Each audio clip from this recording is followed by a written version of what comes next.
And that is the end of the first quarter of play. It's been an exciting one so far. Warren Central has the lead, but Bowling Green is making a move. And we'll be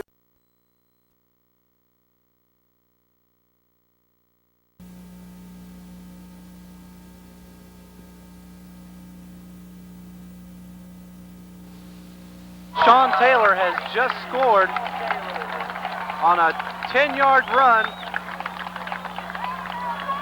And the Purples only trail now by 1 point.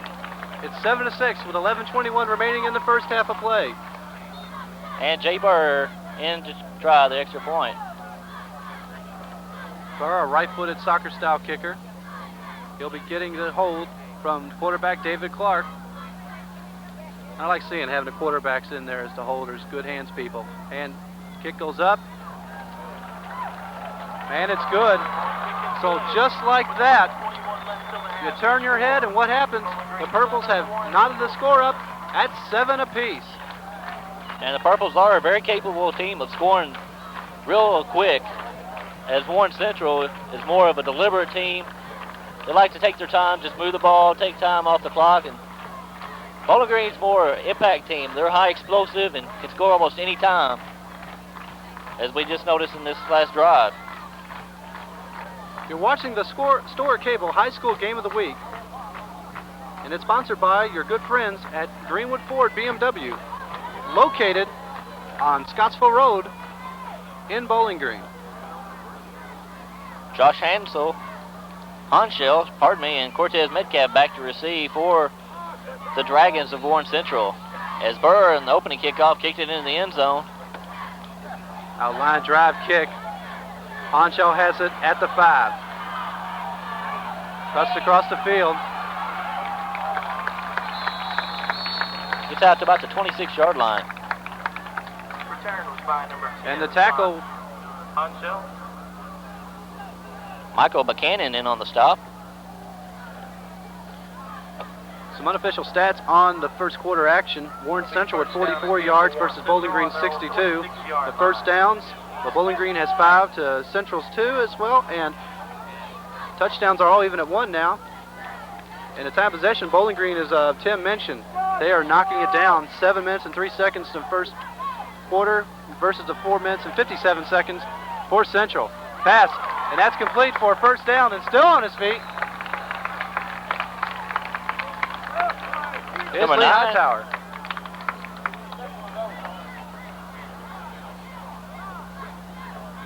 Check that, Cortez Metcalf. He's the one that started out at quarterback. Now he's checked in as a receiver and picks up about 12 yards on that play. So now the Dragons are moving the ball. Handoff goes Napier. up the middle. The Napier busts up the middle for a quick gain of about 5 yards. If he didn't get tripped up there, he could have been gone all the way. Mitchell Dunn was the only one back there could have stopped him if he didn't get tripped up. With a big man like Napier, he could have put his head right down and ran right over him. He could have been all the way in for 7 points. The first quarter sort of went slow. First, both teams stalled on their possessions. Warren Central got their 7 points off a Bowling Green turnover. Hand up once again goes to Gilbert. Lane on the tackle for the Purples. It'll be a 3rd down and 3. So now is a decision for Joe Hood to either air it out or keep it on the ground. If they're going to keep it on the ground, I believe they're going to go to the right side, I would have to guess. Tim? That's a great prediction, man. Where do you think they're going to do here? Look for play action pass. You got it right. Number 4 wide open over here. Brent Beebe gets into purple territory. Tackle there by Robert Johnston. The 5'11", 145-pound sophomore back there in the defensive backfield there for the Purples with a tackle. So Coach Taylor makes the call from up here in the booth. Stan Benson checks into the game for Warren Central. Brent Bybee with a great catch there checks out. The Dragons line up in an I formation, wideouts to the left and right. And penalty flags on the play. Flag on the play. And I would have to guess it would either be delay of game or maybe illegal motion. with all bets, it looks like it's going to be against the Dragons.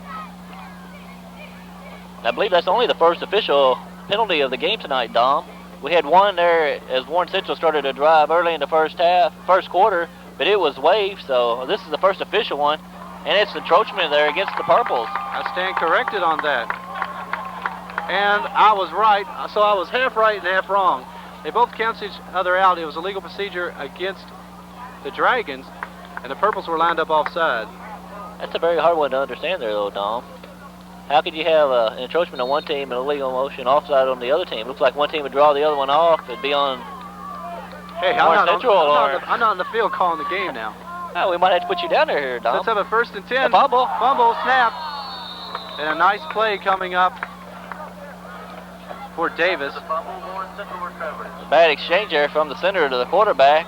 I don't know if he didn't get him the ball or if he pulled, or the quarterback there, Terry Davis, might have pulled out too quick. But it sets up a second and about 11 yards. So it sets up a 2nd down and long play for the Dragons. 7-7 your score, 8:55 remaining in the 2nd quarter. I'm Right. Tom Donnelly along with Tim Taylor. Bowling Green versus Warren Central. Rolling out, Davis.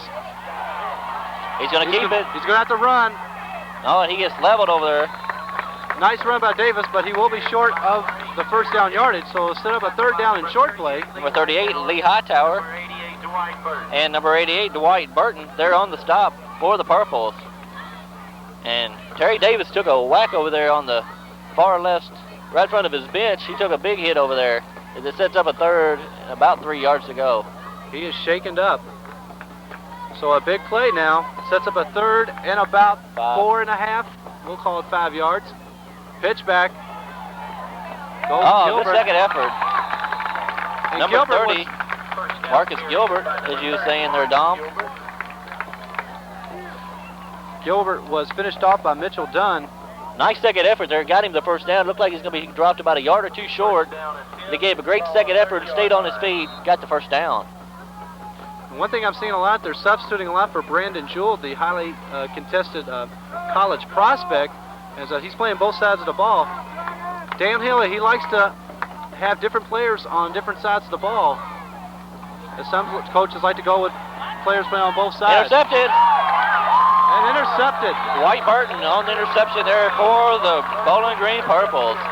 Burton just followed the eyes of Davis, just sat back and waited, was very patient, and came up with the big interception. Terry Davis threw that ball just a little bit behind his receiver and allowed Burton to catch up with it and come up with the interception. So that evens the turnover ratio between the both teams at 1. Warren Central capitalized on their or Bowling Green's turnover. Let's see if Bowling Green can now capitalize on Warren Central's turnover. They have 7 minutes and 39 seconds left in the half. Score tied up at 7-7. And coming up with the big tackle, You know who? Tom Napier. That's right. He's been all over this field when he's been into the game. 35, Tom Napier. He's going to be a good college player for some teams out there to pick up. Mr. Everything here for the Warren Central team. He kicks, he punts. We don't know if he He drives tackles the and he team, runs. we don't know if he drives the team bus or not. It's 2nd down and 10.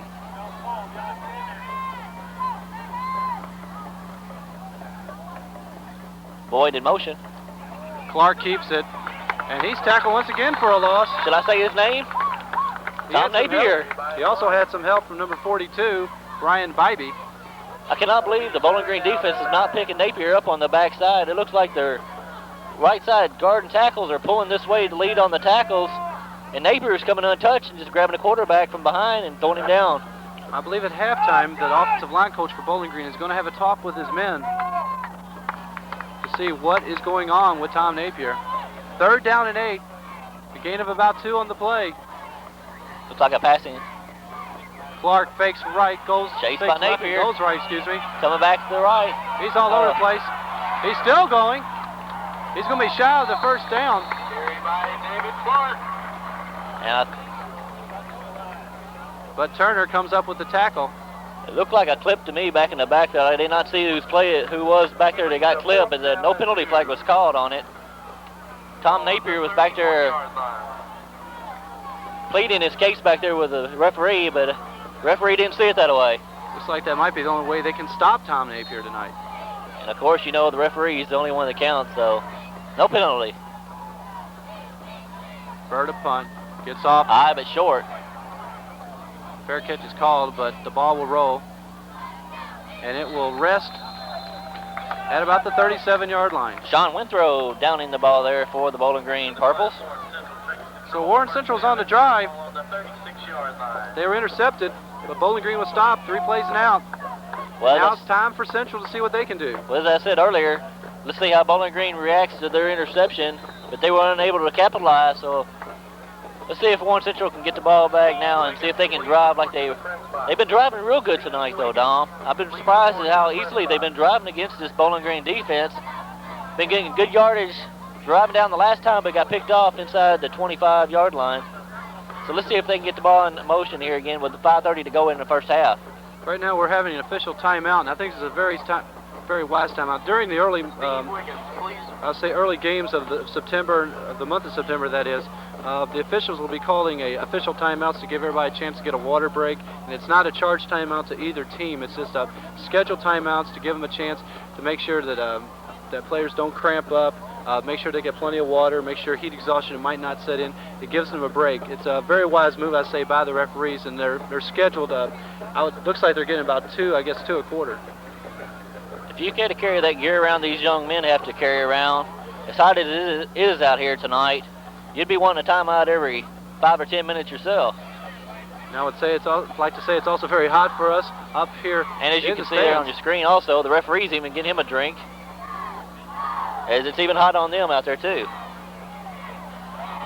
5:30, 5 minutes and 30 seconds that is, remaining in the first half. 7-7 your score. A near capacity crowd at L. Donaldson Stadium. So you see the Warren Central cheerleaders cheering on with their fans. This is always usually the biggest game of the year. It's been labeled as the big game. It's big because it's a district contest. Chad Dillard there with a carry. Number 40, Shaker Gatewood there with a tackle. Tackle is made by number 40, Shakir Gatewood. Excuse me, pronounced Shakir. So Shakir Gatewood comes up with the big defensive stop. So it sets up a 2nd down and 10 for the Dragons. The Dragons line up 2 wideouts to the right side. I believe they go to there on this one, Dom. That's Bybee and Metcalf. They pitched Reverse. off. It's a reverse. The That's Metcalf is Bybee. wide open. Lehman Boyd, the only one there that can stop him. And a nice open field tackle there by Lehman Boyd. Lehman Boyd comes up with a big play. There was nothing between Metcalf in the end zone. and the end zone. So a nice hunk of real estate achieved by Metcalf as he busts into purple territory. It sets up a 1st and 10 from about the 47. Lehman Boyd is very highly recruited also in the college ranks, coming up with a big stop, the touchdown saving tackle. Handoff. Marcus Goes to Gilbert. Gilbert. He gets a big gain on the Gain play. of about 7 there, Dom. So it sets up about a 2nd down and 3. Might see the passing arm of Davis have nothing to lose. You mentioned about being a hotbed, a lot of players being contested. Both teams have, of last year's, had some college prospects. One to mention, Damon Hood is playing now for the University of Kentucky. And he was able to start his first game out as a freshman last weekend. Handoff goes to Gilbert. He'll be close to a 1st down. Nice second effort there by Gilbert. He's really impressed me tonight with his not giving up his second effort. That's about 2 or 3 times he's been close to the 1st down. Looks like he's been held up short, but gave a nice second effort to get it close enough to measure for the 1st down. Credit the tackle on the play to Todd Mason.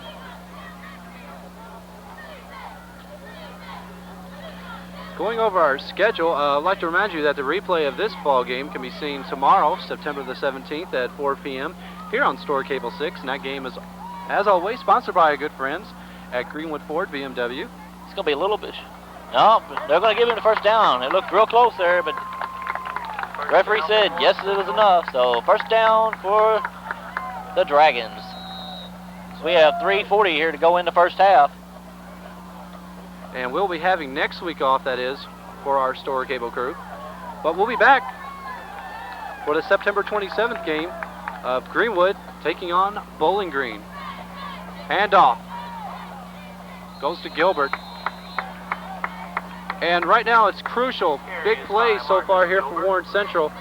They're getting big yardage on their first down plays. They're usually getting 5, 6, 7 yards on the first down play. And it's always big because that sort of opens it up for your second down choice and also your third down choice. Yeah, you can either go with a pass or go with a run.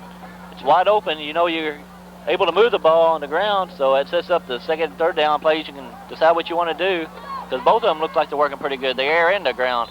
We're under the 3-minute mark here in the second quarter. We have a stoppage of play as penalty flags hit the turf here at Donaldson Stadium.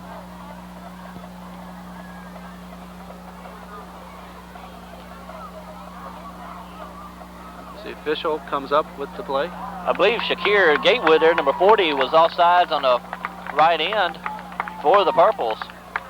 That was Richard Morse, our head referee tonight. Going to set up a second and short, just under a yard. So we could see the ball be aired out. But Warren Central don't want to give Bowling Green enough time to go down and score on themselves. And they'll keep it. Handoff goes to Hooks as he is lining up in the slot position. They give him a handoff, goes over to the left side. Enough for the first down, as they only needed about half a yard. Picks up about 7 or 8 on that play. So the Dragons once again on the move. On their last possession, they were intercepted. Warren Central has really surprised me, but being as well as they have moving the ball tonight against this Bowling Green defense. Handoff once it goes off to Hooks. But Hooks is stopped in the backfield. 77. That's Todd Mason there on the tackle, the 6'2", 235-pound defensive end. He's a senior here for the Purples. I'd like to remind you at halftime, we have a special halftime piece about the rich athletic and academic tradition here at Bowling Green High School, so stay tuned for that. Close to the 2-minute mark here in the first half. Back to passes Davis. He's got a man open on the right side. No good. Just off his fingertips. In on the coverage was Mitchell Dunn. Brent Bobby looked like he was trying to look for the end of the out of bounds line instead of trying to catch the ball and lost his concentration there. He might have been out of bounds even if he would have caught that one though. So just a little bit too far for the outstretched hands of Bybee. And Bowling Green High calls a timeout here with 1:57 to go in the first half. And this is a big series for both these ball clubs, because right now this will be to decide who will have the momentum going into halftime. Score 7-7. I believe they're a little bit out of their field goal range also, so it's going to be a big 3rd down and 9 play here for Warren Central. We had a chance to watch the special teams during a pregame as we see the Warren Central huddle getting their necessary water break going on as Joe Hood comes out and talks to his troops. Well, we watched the kicking of Tom Napier as he is a head-on kicker along with Cortez Metcalf. And they were getting the ball through in their extra points, but we saw in the field goal their range was very limited. Yes, very much so. Compared to Jay Burr there for Bowling Green, he has a tremendous leg, and he's a very good, consistent field goal kicker for Bowling Green. Warren Central is not quite as accurate, and they don't have as much distance on their kicks as Burr does for Bowling Green, so that could hinder them here as we get close to the end here of the first half. Tim, our viewers have had a chance to see pretty much close to about a half of the district lineup so far. They've had a chance to see Warren East and Greenwood, and also had a chance to see Owensboro last week. And right now we're seeing the Dragons and the Purples for a half. What do you think about, how do you think as a team right now, Owensboro has a chance of cracking up against a team like Bowling Green or Warren Central? And credit Owensboro, since they're coming with the district. Both their games against both these tough teams is going to be in their stadium. We'll talk about that in just a moment. Davis got a man open. It's caught and out of bounds. That will stop the clock with 1:51. Metcalf with the big catch, and Metcalf that time, like the last time you said, Tim, was looking for the sideline, and he found this time, and it did him some good. He fell out of bounds. That will stop the clock with 1:51. The Dragons have all their timeouts remaining. The timeout situation for the Purples, they have 2. First and goal, the ball is at the 5-yard line here for the Dragons. We have 1:51 to go. and they're knocking on the Purple's door. Handoff. Second effort into the end zone. Number 85, Anthony Hooks. Anthony Hooks with a 5-yard run with 1:47 remaining in the half. And the Dragons have regained the lead, 13-7. These Warren Central running backs have really impressed me tonight, Don, with their second effort. They've been hit at the line almost all night long, and they've just squirted off of those tackles and busted it open for an extra 4 or 5 yards. And as you saw there by Hooks, got enough for the touchdown and give them the lead here with 1:47 to go in the first half. The Dragons were shut out last year at Dragon Stadium against Bowling Green. Metcalf the kicker. And it's good. So your score, the Dragons lead by 7. And back to your question, Dom. Right now is what I've seen in this game and all the other games that I've seen so far this year. Warren Central has been the most impressive to me so far. The Purples are more highly ranked than the Central Dragons are. But right now I've been really impressed by seeing Central. They've come out and really impressed me here tonight in this game against the #1 ranked team in the state in Bowling Green. This is a big game for both teams, but especially I would say that the Dragons have more to gain, as the Dragons come into this ball game 1-1. They won their first ball game in the Heritage Bowl against Paducah Tillman, a big ball game there. It was a close contest, and I would say that would give them more maturity. I would say they also lost a tough one last week to Montgomery Bell Academy from Tennessee. That's what really surprised me, though, too, Dom. Paducah Tillman's ranked second in the state in this district, yet they're highly ranked in Warren Central, and Warren Central beat them. And they're both 1-1 on the year. Here's the kickoff, caught at the 1-yard line. Sean Taylor bouncing outside, he gets that corner. He's got room, he's still on his feet. Nice run, so excellent field position now for the Purples. Number 81 there, Eddie Hawkenberry on the tackle. Give credit for Cortez Metcalf, as he came up with a big tackle on special teams. So the Dragons have 2 timeouts. And as we was talking about earlier, Dom, they got a very good field goal kicker in Jay Burr. Let's see if they try to get this game, get down in field goal range at least here and pull this game back a little closer here before the half. 1:23 and counting down. Clark back to pass. They set up a screen over to the left side. He's got some blockers in front. That's Button. He heads to the middle. He gets close to a first down, and that will stop the clock as they will move the chains or measure. 1:13 remaining in the first half. Sean Turner there on the tackle for the Dragons. I was kind of surprised he cut it back upfield. He had 3 blockers out in front of him here on the left side, and he cut it back to the middle. I thought he did sort of a bad job of reading his blocks there, cutting it back towards the middle. Got a fumble on the play. Clark still running, and he's dropped. And the Purples will be wise to maybe call a timeout if they want to go, and that's what they're going to do. Billy Price there on the tackle. Second down on 11. That play was doomed from the start after the fumble. He just could not get his momentum back and get set up, so he just tried to keep the ball and try to gain a little yardage by running it up the middle. So 57 seconds are remaining here in the first half. Tonight's game can be seen on Store Cable 6, Monday, September 16th at 7 p.m. And going back and talking about more about this Owensboro squad, and also talking about talking about Bowling Green, talking about Warren Central played some very tough, close games. But Bowling Green, they've had some formidable opponents in Fort Knox and in Glasgow. The Glasgow game being on the road last week, they won that game 28-7. But they also won against Fort Knox, who is traditionally a 2A power, but they're under a new head coach at Fort Knox, and they're going through some, I would say, a readjustment time for the Eagles. Bowling Green really hasn't had, I would say, a very, very tough game for the Purples so far this season. This is really a test game for them right here against the Central. Being a district game also puts even more pressure on them. Being #1 ranked in the state adds even more pressure. So the pressure is really on the Purples, as the Dragons have nothing to lose here except just going out, trying to do the best they can, and seeing what can happen.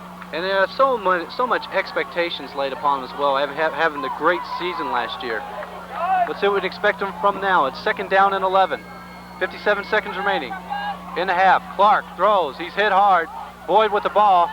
He's running backwards, and that cost him. He gets back to the original line of scrimmage up to about to the 46. And the clock counts down 43 seconds and counting down. Third down And and we 9 have- for Bowling Green. Bowling Green might be content just to let this clock run out here, not giving Central the time to get the ball back.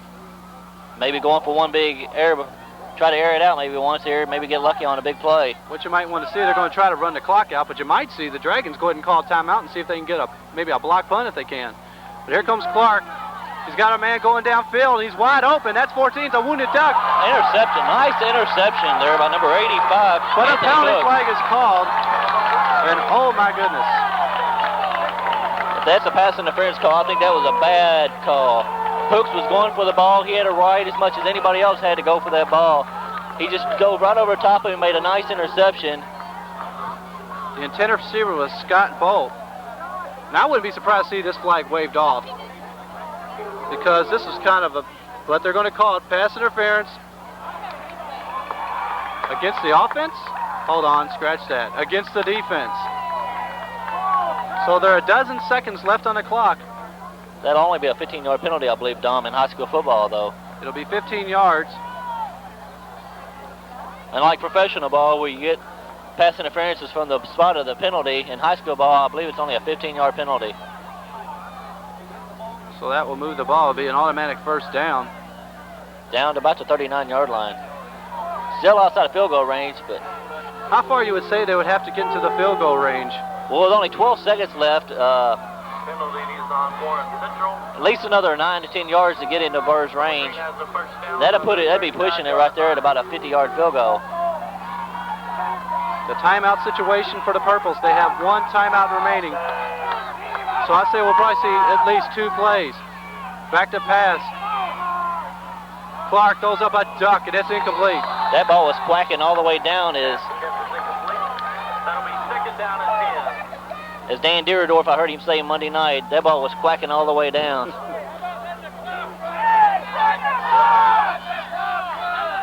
And Evanson. I can't understand how only 2 seconds got ran off on that play. Now the clock should be official now, and we have a timeout. An official timeout, I believe. No, No, it'll timeout be by called Bowling by Green. Dan Haley. So Dan Haley's going to come out and talk to his troops. That might be what you call a home field clock advantage there. You got your home field keeper there with his hands on the clock. Only 2 seconds ran off of that play. He's able to step back in the pocket, air it out. It takes at least 2 seconds for the ball to be in the air, and only 2 seconds went off the clock. Must be in a time warp. I don't know. 2 seconds felt like 10. But the clock least says 5 or 10, 6. The clock says 10 seconds. It sets up a second down and 10 play for the Purples. They are about the 39-yard line. And we're going back to that last interception. I still do not understand when two players have, the defensive player has as much right to the ball as the offensive player does. He dove right in front of him, made a nice interception, and he gets called off because of a pass interference call by the referee. I'd like to remind you at halftime we have a halftime special, as we have a special talking about the rich athletic and academic tradition here at Bowling Green High School. So stay tuned for that. We'll have that in just a couple of minutes. 10 seconds left.